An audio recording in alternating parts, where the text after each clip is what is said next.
what you can take uh, as a certainty is that every interpretation that has been made has fallen short. It doesn't matter who, where, when, every interpretation has probably fallen short. And so, I, the Giza Power Plant fell short, even though, as far as an opener, as a reverse engineering project and starting a discussion about the possibility of the Great Pyramid being a machine. Uh, it there wasn't the information available then that is today, and that information that is available today enriches the Giza Power Plant to the end. As I told the SAR-scan guys, it's like you put the Giza Power Plant on steroids when you discovered those shafts underneath, right? Because it just like blows it up. It's just amazing. Mhm. Uh, I could not have even imagined that, and I think I'm a fairly imaginative guy, but when I learned of those deep structures underground, I was like, wow, Mhm. wow.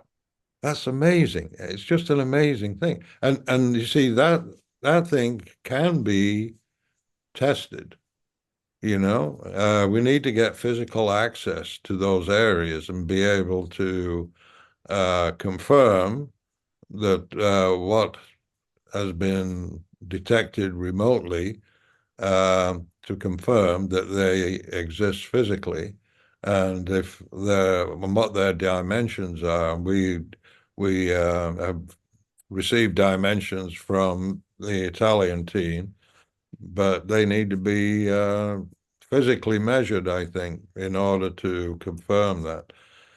But I definitely am convinced that they're there because once I see that and I compare that to Freund's work and then the whole effort of building those pyramids in that particular place on the planet and the way they did, it is mind blowing.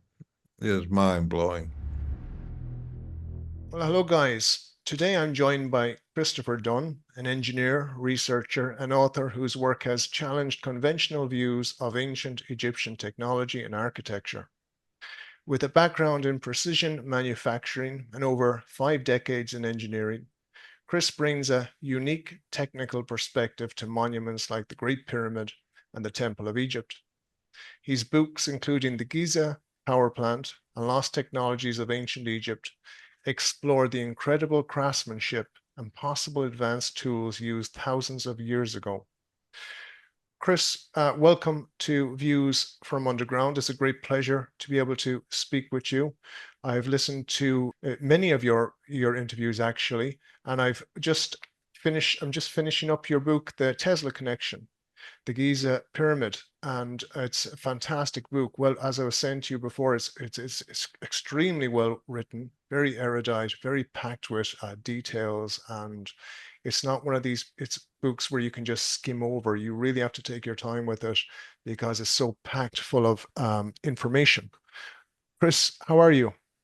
I'm fine, thank you, and thanks for that introduction.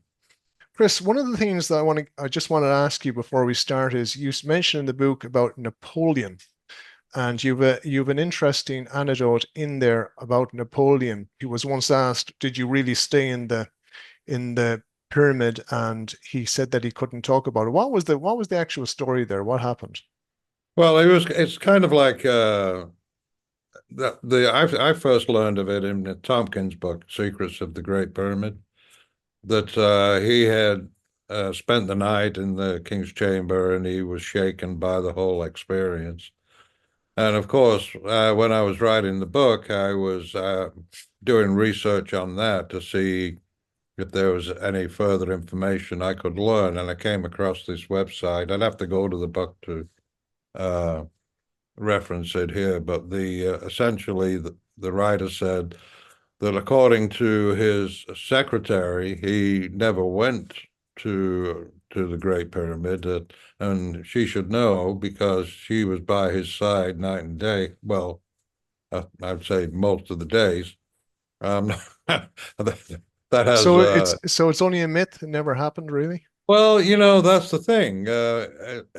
It's like did he or didn't he? So there is one camp that says yes, he did. There's another camp that says that he didn't. But if you present, I think if you have diverse opinions on anything, you try and present both points of view, and so it's just another romantic story about the Great Pyramid and noted personalities that actually visited there. And so, considering how Hollywood has treated anything Egyptian, the press, the Western press, seem to hyperventilate when anything is happening in Egypt that is of interest. Uh, that it's back in the day, in 100, 200 years ago, it was no different. It was, as it is today. People were just fascinated by it. And you had also storytellers uh, throughout the years who have written and maybe embellished a few things about what the relevance or the importance of a particular discovery or whatever. Um, so that's how things get blown out of proportion a little bit.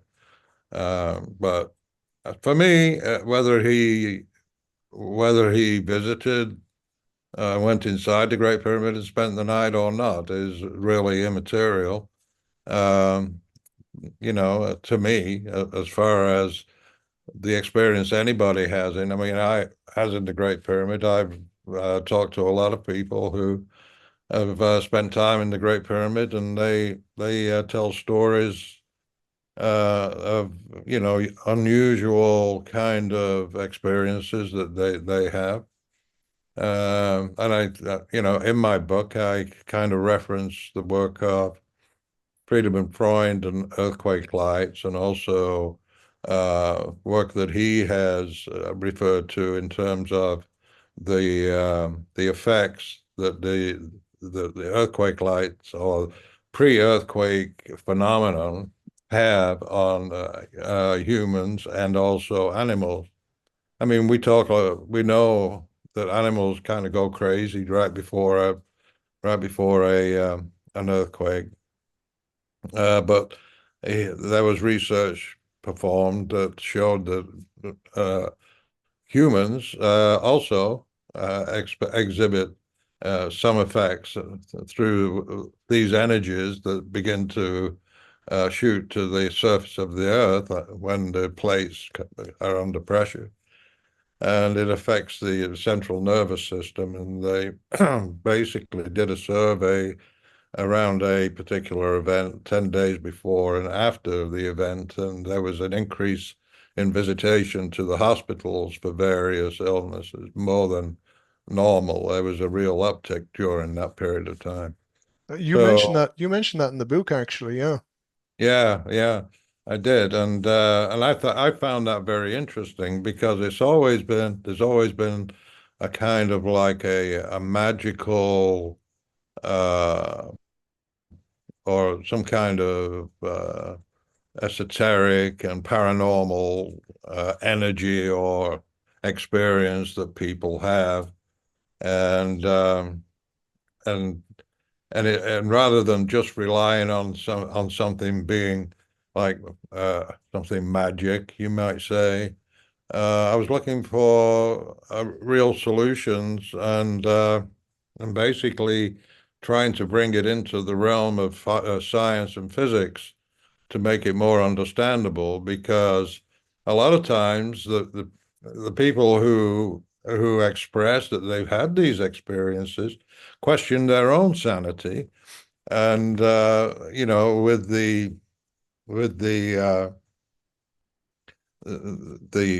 those who are more of a Cartesian mindset, more orthodox, and uh, they themselves would question somebody's sanity if they said, "Hey, I had this vision when I was in the King's Chamber in the Great Pyramid," or "I lay in the box in the King's Chamber in the Great Pyramid and I was healed." Or you have all these different stories. Uh, and I did a survey of friends who had experience to share their information, and I included a few of those in the book, what their experience was. But then the whole point being was that no, you're not crazy, because there is a scientific explanation for it. Um, and it's the effects on humans from the natural, what I would say, natural phenomena of earthquake lights or electrical activity coming from the earth. And and so when we look at the Great Pyramid, and everything seems to be kind of gathering now to just accept that the Great Pyramid was actually built as a power plant or an electron harvester. The phenomenon that Freund was able to explain was that there were peroxide defects in the minerals in the igneous rock under the earth. So you have the sedimentary rock, and then you go into the igneous rock. He was able to demonstrate in his lab that when you put igneous rock under pressure, like granite or diorite or gabbro, it will emit these peroxide defects will emit a positive charge carrier, and those what they call them p holes, they shoot to the surface, and then join with a negative charge, a negative ion, and so there you have your electrical field, and the potential for electricity being harnessed from under our feet in a very harmonious way with the planet, rather than the way we're currently doing it, with conventional power plants that use fossil fuels or nuclear fuels to boil water, create steam, blow turbines, and that turn generators, and then we harness the electrons from the generators. So It sounds like it sounds like it's a very natural, it's something that's natural going on. I know you reference Arthur C. Clarke in the book, and you say something that yeah, seems magical is just something that we haven't discovered yet.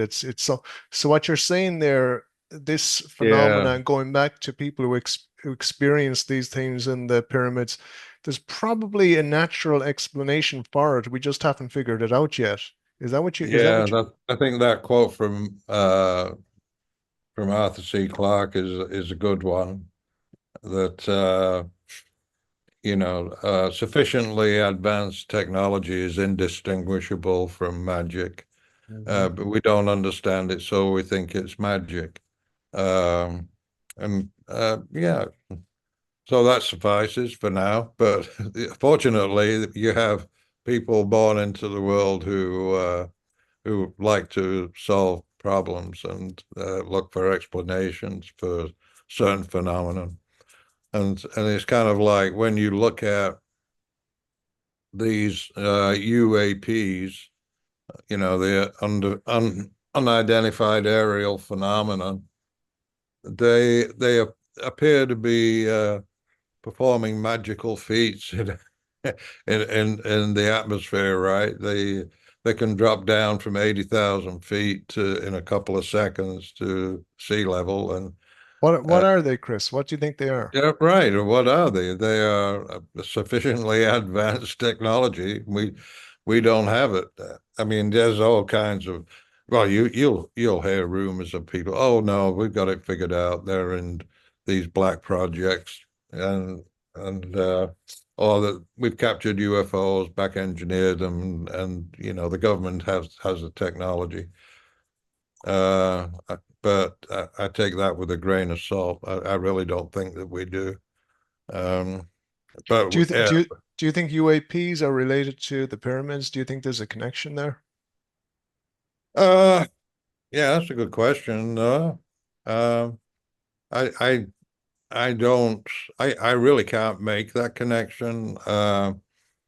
I could, with any form of evidence, to say that yeah, there is evidence that there is a connection. There's no evidence.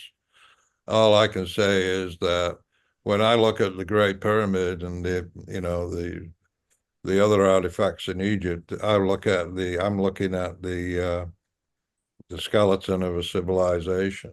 And when they crafted the pyramids, when they crafted their artifacts, um, they were using um, machines and methods that were more advanced than what they've been given credit for. So in terms of uh, there being a lot missing from that period of time, there is an awful lot missing.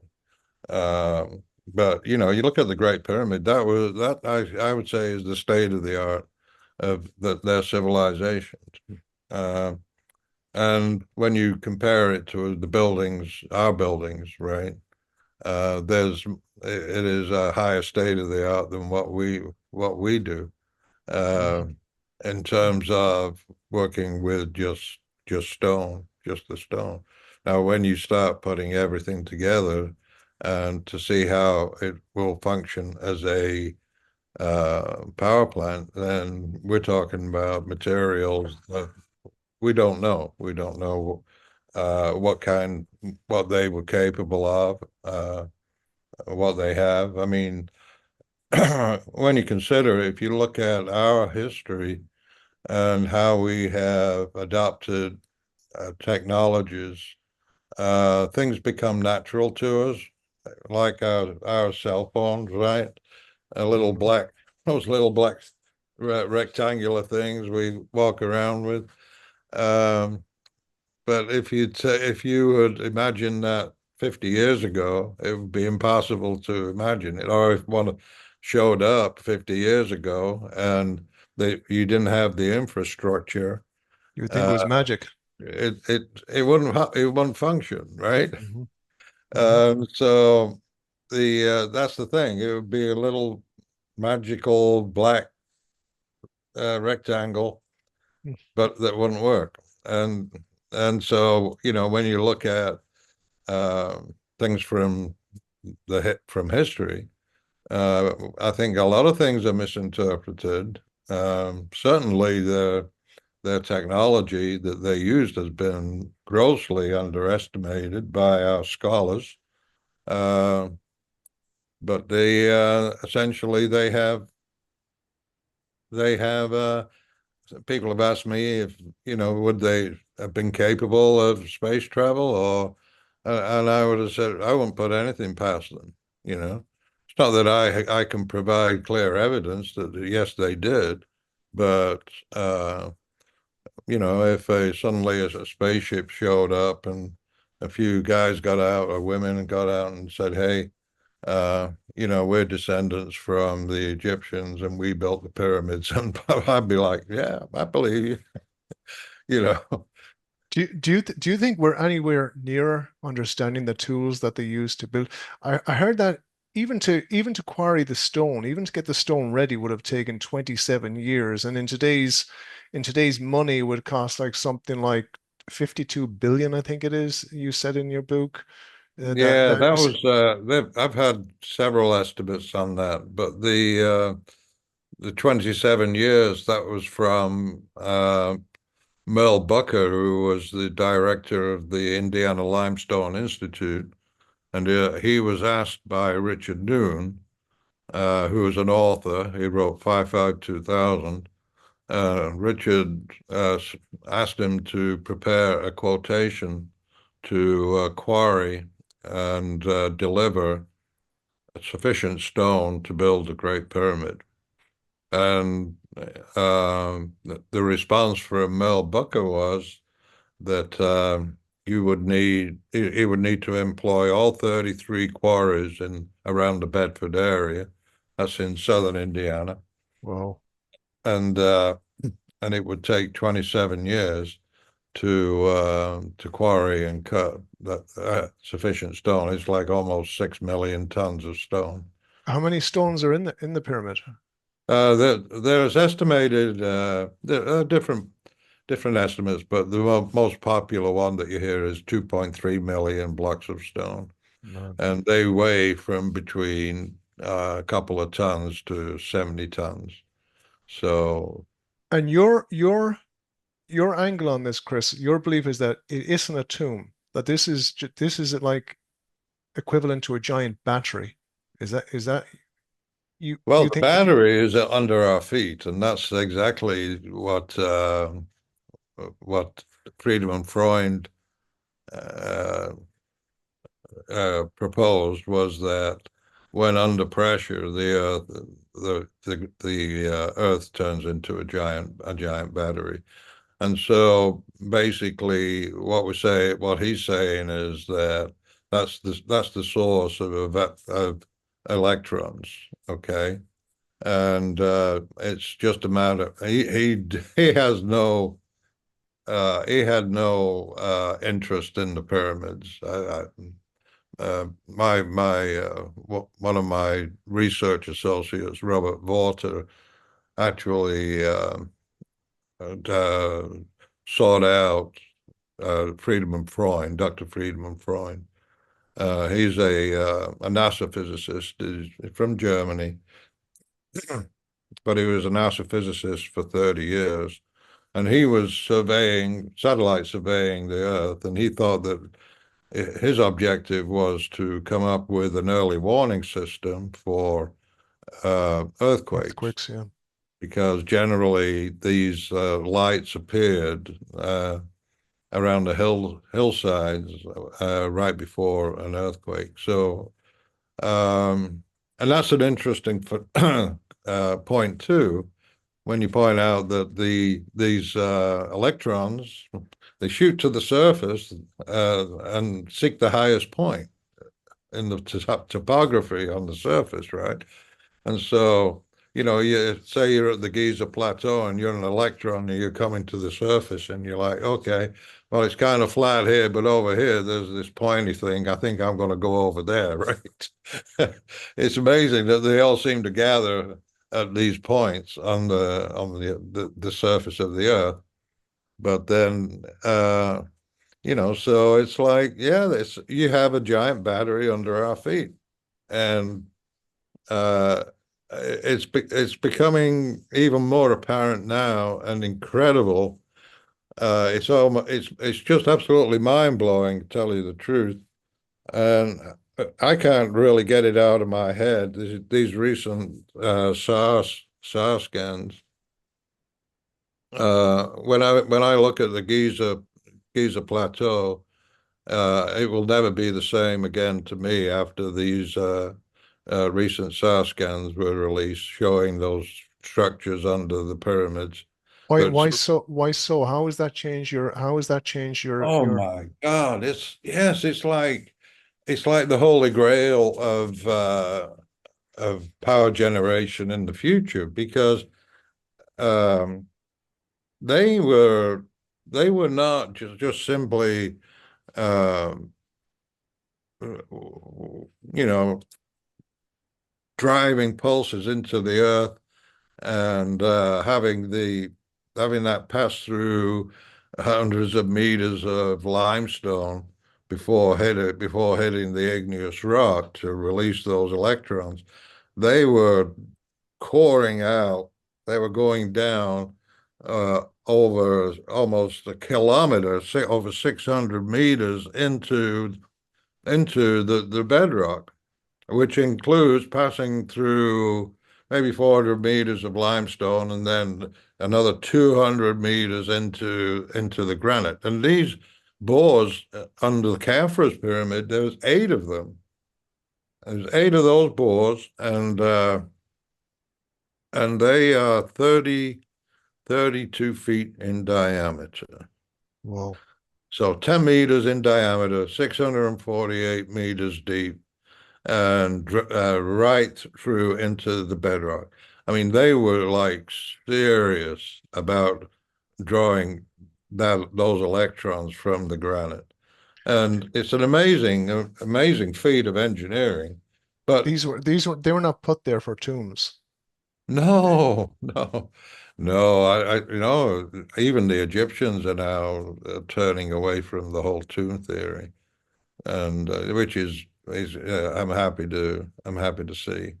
They that the Giza the Tesla connection. There's been a lot of discussion about that in Egypt now. Uh, they've been talking about it on Egyptian television. They've got some Egyptologists who are supporting it. Um, Physicists definitely in Egypt are supporting it. So, generally the professional class, engineers, a very good friend of mine, Ahmed Ali, who is in, who is an engineer, has taken my work and created a whole series of YouTube videos. Because when I wrote Lost Technologies of Ancient Egypt, I challenged engineers to go. Don't take my word for it. Go and check it out for yourself. And so this guy Ahmed, he did that, and his work has become extremely popular in the Arabic-speaking world.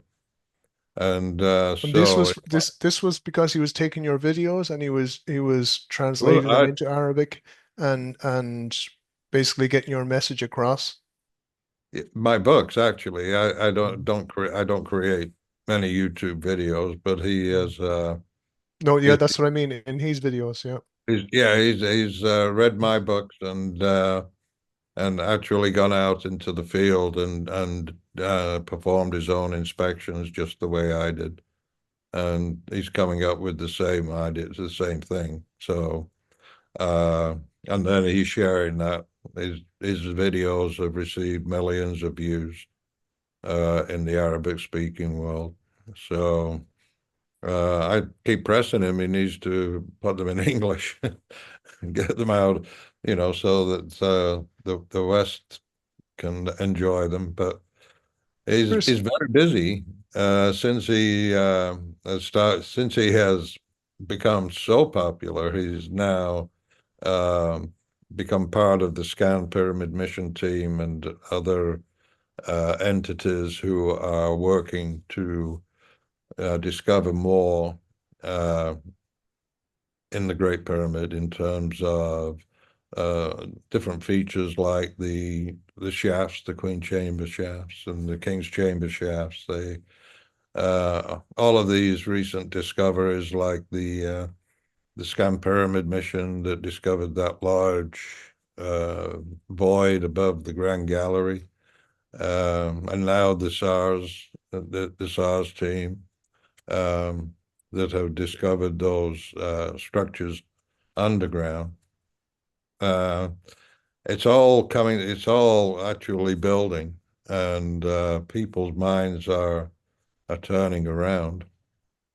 Except you've always got the orthodox kind of thinkers, those who don't want to believe it, or for whatever reason they don't, they don't see any value in it.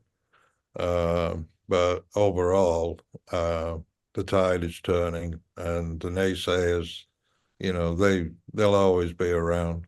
but I think the majority are really appreciating a different view of our history. Chris, what is very well said there, and I was there was something while you were speaking there about the Queen's Chamber and the shafts. There was something I wanted to ask you, but I didn't want to interrupt you.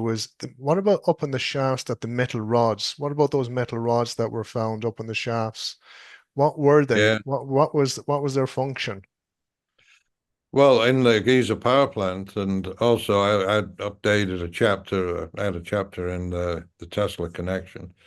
The exploration of those shafts has been quite a story, and it has quite a history. And I've been a part of that. Uh, when I was writing my book, I had identified those shafts as being conduits for two chemicals to come into the Queen's Chamber. The the unique features of them are that they were closed at the bottom. Um, they were discovered, the shafts were discovered in 1872 by Wayman Dixon, an explorer, and he noted a crack in the wall and pushed a rod into the crack. They met no resistance, and then he tapped around that area. He heard a kind of hollow sound. So he decided to have his friend chisel out the limestone to see if there was a room behind it or another space behind it. And so that was the first discovery that there were actual shafts leading to the Queen's Chamber. Uh, Before that, if you entered the chamber, you were met with a very strong smell. And as Piazza Smythe described it, it's an old-fashioned word. He described it as a noisome odor. I don't think you use that term in Ireland, though, do you? Noisome, Noisome, noisome. Yeah, noisome odor. noisome. Yeah, I know that adjective, but it's not used for an odor. It'd be a noisome person. Somebody. Are you referring to somebody who's like noisy? No, Oh, no, okay. No. noisome is yeah, Mhm. No, it I'm thinking means of a different a word. nasty smell. Right. Okay. I mean, yeah, you have people who could be noisome both ways, I think. Oh, okay. No. Okay. So no. No. Yeah. Okay. Okay. Yeah. Noisome is Yeah. yeah, smelly. Yeah. I understand. Yeah. So, but anyway, back to the shafts.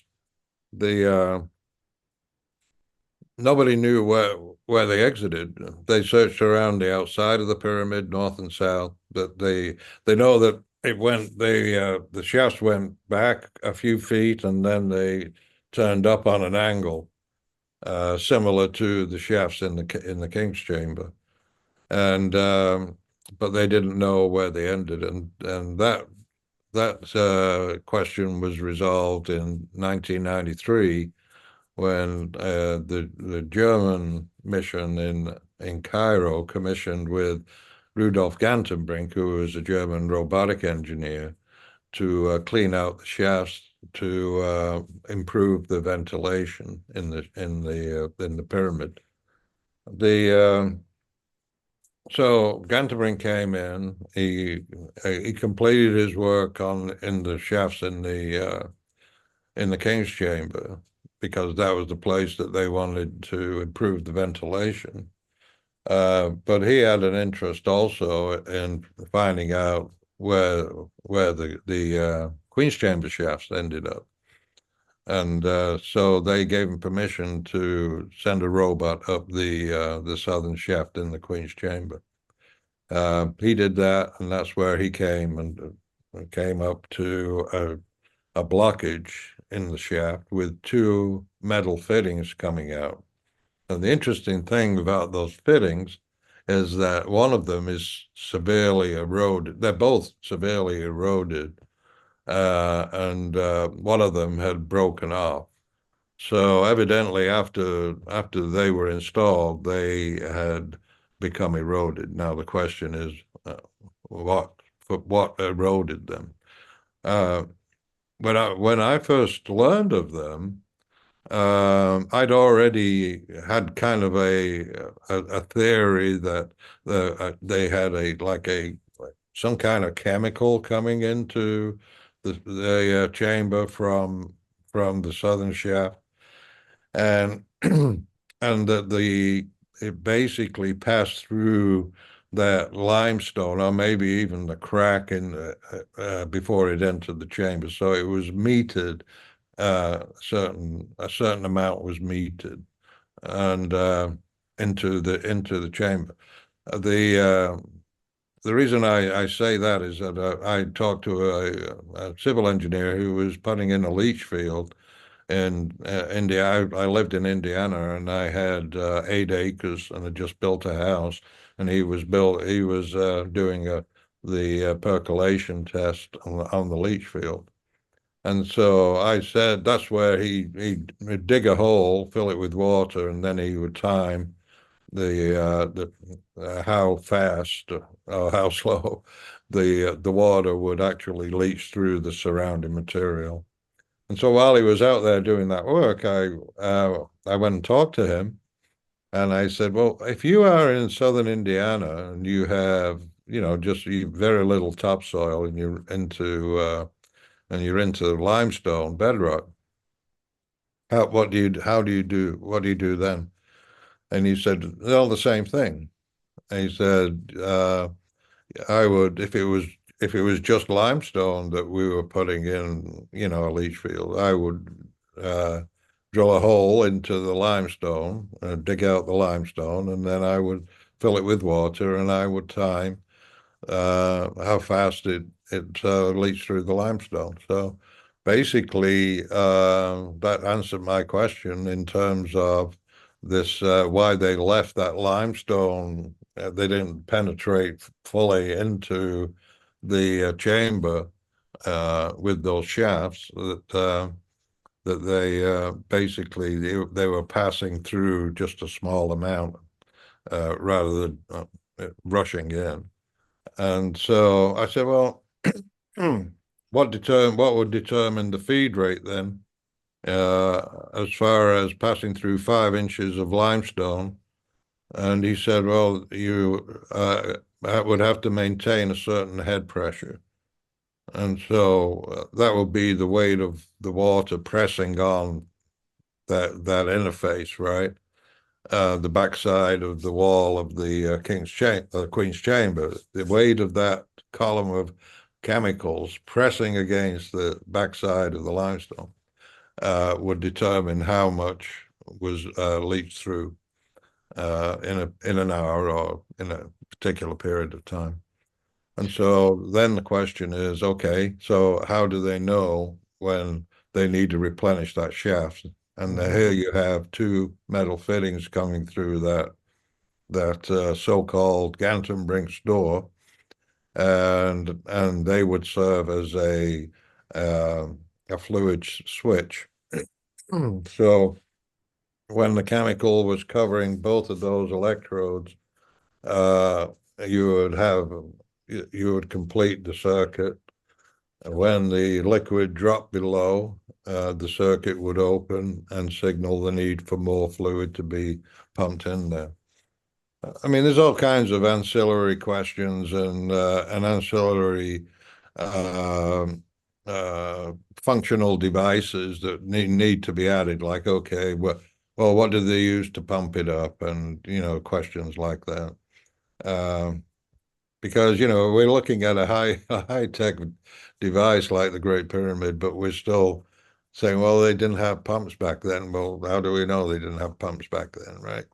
Uh, they probably had a lot of stuff that we don't even think about. So all those questions can be answered. I mean, you can say, sure, those pumps don't exist, but if we were to build something like the Great Pyramid, and we wanted these shafts to function exactly the way they did, well, or the way we proposed that they did back in the day, then yeah, we'll put a pump on it. Or we could actually have a tower. You know, if you want to be really primitive, you could put a tower on the outside and have it kind of gravity feed into it, uh, and then have a chain of guys with buckets and with chemicals. It seems like you can get really silly with it, but uh, But the presence of those rods themselves would indicate that, I don't see why they would be there if it was a tomb. If the pyramid was a tomb, it seems kind of odd that they would just have metal rods. Their function was for something other than a tomb, I would imagine. oh right, yeah. Well, of course. The And the other explorations after that, they drilled a hole through the limestone to see what was behind it.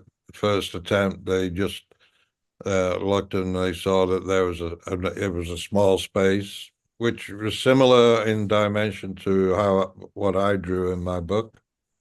So the width of that Ganton Brink's door. They measured with a ultrasonic tester or sonic impact tester, and they determined it was 3.25 inches. Uh, I drew that door to be about 3.5 inches. So that was close. Confirmation of the theory. I think most of what I had written has been supported. Um, Certainly, the Tesla connection introduces more elements that strengthen it that I had not even imagined would exist, such as the whole issue of Friedemann Freund's discovery. By the way, if your viewers want to um, see Friedemann speak. He gave a presentation, a TED talk in Christchurch, New Zealand, on his discovery. It's very good. I'll, It's very I'll, I'll, accessible. yeah, I'll put that in the description of the video. I'm going to put that video, a link to that video. So, Yeah, yeah, yeah. Do that. It's mhm. that's a great video, and he explains it extremely well. What is the Tesla connection, Chris? What is that connection? Yeah, the when I was when I was looking at the pulse generator function. Okay. In the Giza Power Plant, I discuss a pulse generator in the subterranean chamber, and I refer to Tesla's earthquake machine as being a possible contender for being used there. Um, and the earthquake machine it's like a little solenoid driven, or uh, it could be air driven or hydroelectric driven, electromagnetic driven plunger that cycles off on and off at a particular frequency. So you would attach it to a resonant object, such as, say, an I-beam or something like that. And then you would just start hitting that I-beam at a particular frequency. Um, and and essentially, you would monitor it to determine when you had reached the resonant frequency. That is, if it's hit naturally, uh, it gives off a signature or a frequency that is natural. That's his fundamental frequency at that I beam, and and so you match the frequency of the earthquake machine to the beam's natural frequency, and so every time you hit it, you're maximizing the impact that it has on that beam, and it will build up. The energies will continue until you could actually tear something apart, right? I mean, just by sympathetic resonance. That's why they tell people, soldiers, to break step when they're walking across a bridge, an old structured bridge, right? You got to break step, because if everybody's in step, then they're hitting it in unison.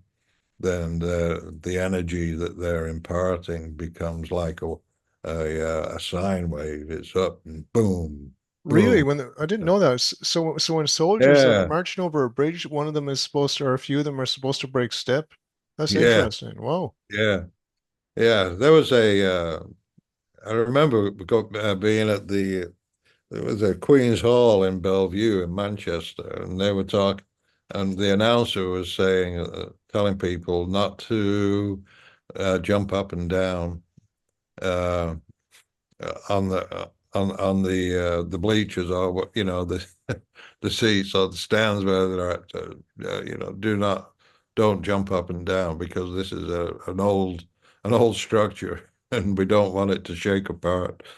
So Well, yeah, there are those issues. Yeah, this resonance is a very powerful force. So the Tesla connection was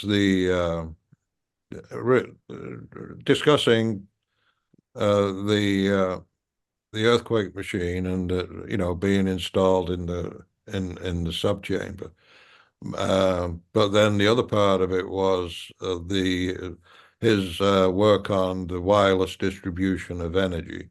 So basically, looking at it in a science fictiony kind of way, if you're bringing Tesla's ideas into it, and you have a source of these electrons, and you want to distribute these electrons, you're dragging them up, or you're releasing them from deep under the earth, and they're rushing up into the pyramid. And then what do you do with it then?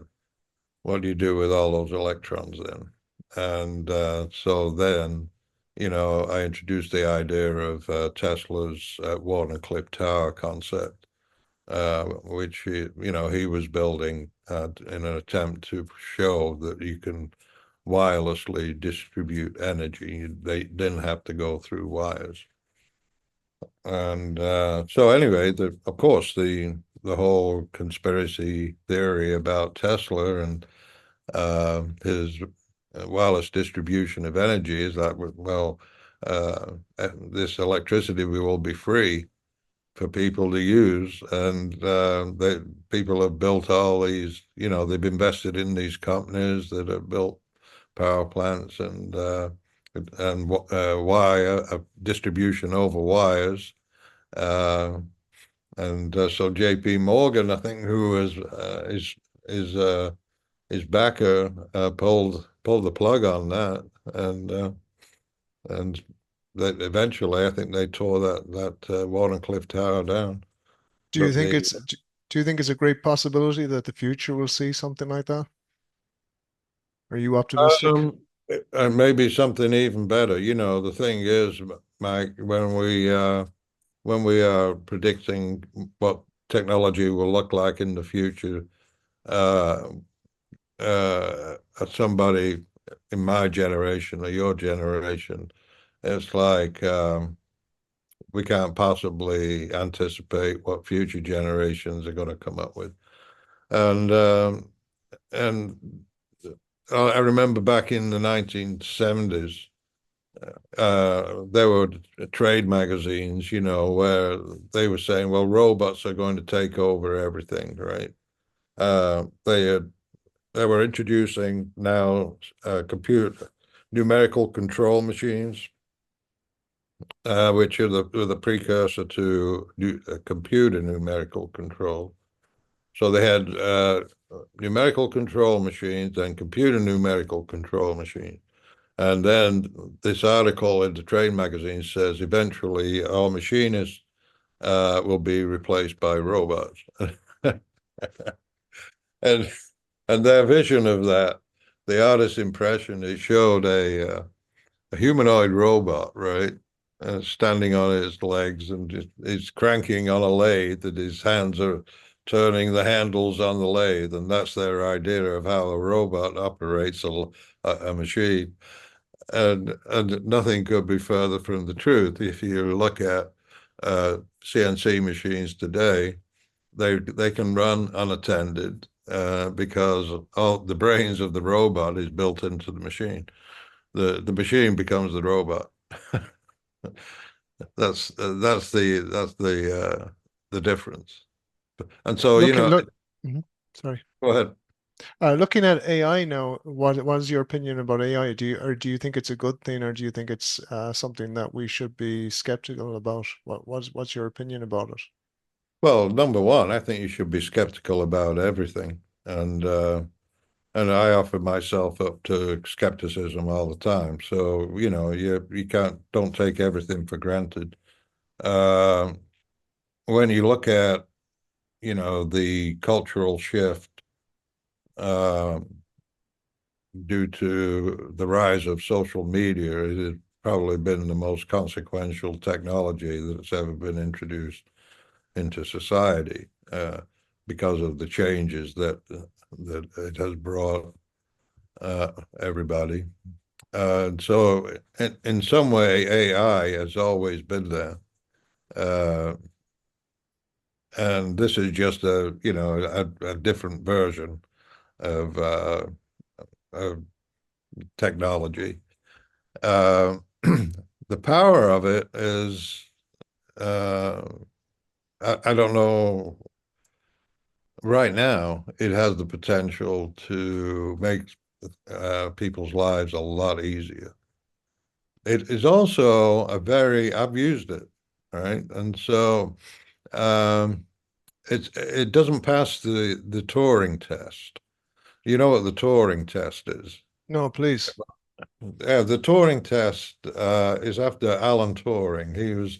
He was the guy who cracked the code for the Enigma machine, Second World War, right? The Germans had this.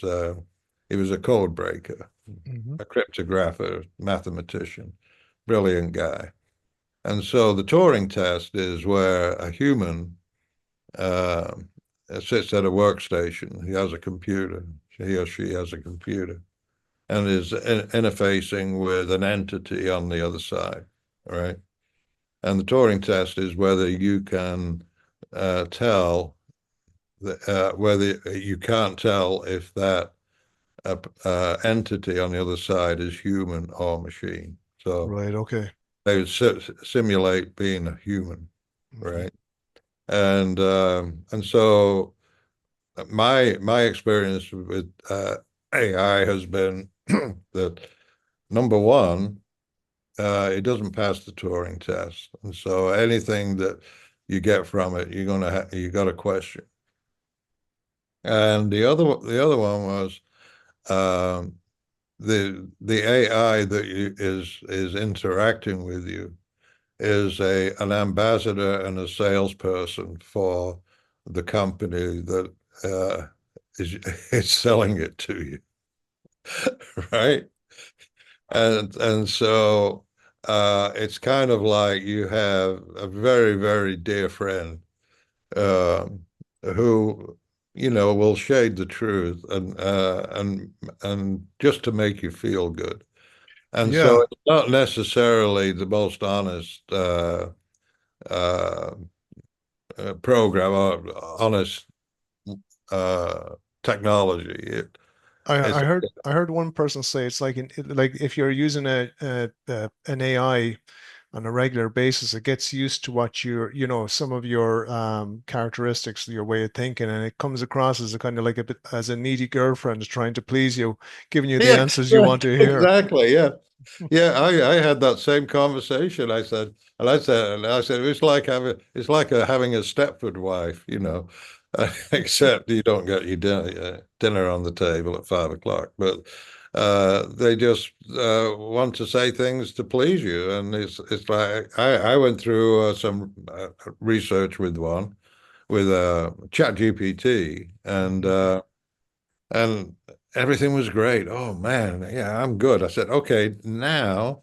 what I'd like you to do is I want you to um, just give me a very critical report. I want you to identify all the negatives, anything that somebody else who is a harsh critic would want to say about it. and uh, and that's when it started to hurt my feelings. So it was like, yeah, yeah, it was true. I mean, yeah, they basically it just identified all the weaknesses in what I was writing and said, oh, blah blah, yeah, this and this, and but it did it in a kind way. It didn't, not in an insulting way. Yeah, I But think if you mhm. yeah, but oh my God, in terms of just cranking data, right? And researching, just gathering data, cranking it, and presenting it. You can't do it any faster. I mean, it's amazing. The My wife, she is a on the board of a local theater group, and they did a survey of all the theater goers on, what they had a few bullet points that they needed to answer. So they needed feedback, what was going right, what was going wrong, and so she had all this data, and she just fed it into AI and said, "I'd like to have a report on all this feedback that we got off this survey." And it was like in 3 minutes she had what would have taken her 3 days. you know, It's very useful for that for transcripts and you want to get key points and and stuff like that. right, It has its uses, but as far as authenticity goes, and if you're trying to present something in a very authentic way, whether it's a paper, an article, whatever, I don't think there it becomes limited. As you said, it's not going to pass the Turing test there. People like even when I'm reading articles online and posts, right, I know the AI ones, I know the ChatGPT ones, compared to somebody who writes one themselves, right, whatever, right. what you just get that feel from it. Do you Yeah. think do you think it's going to help solve like is it going to help your work like in making people see the truth of your work that the Giza pyramids is actually a power plant? Do you think it's going to help in that sense? Well, the thing is that there have been two people who have contacted me and have tested the Giza Power Plant with AI, and they have come up with some very interesting data. One has been a very broad look at it, uh, and at first, I was like, "Oh my God, we've got to get this published. We've got to get this out to the world, because this is confirmation." Another one, I spent time with him myself, because he was querying ChatGPT, and they were coming up with all kinds of positive correlations, uh, and it was like it's almost too good to be true, and. Uh, but I do think that with a certain amount of, you know, guarded optimism, if you will, you could use AI to do an analysis and then just put it out there. I had actually contacted my publisher and I said, "What is the publisher's view on using AI?" And they said that they don't recommend it. You cannot the Library of Congress will not issue an ISBN number on a book that is written by AI, so you can't copyright it. And so, my publisher said no, and even so, they have also plagiarism software that they use, AI sniffers, that they will analyze a document to see if it has the smell of AI about it. Yeah. And so, it's kind of like authenticity and and people want authenticity. People are just tired of bullshit. They want they want the truth. They don't want any flim flam. But yeah, it's very interesting. I'll give you an example, and you might like this, being a fellow Irishman.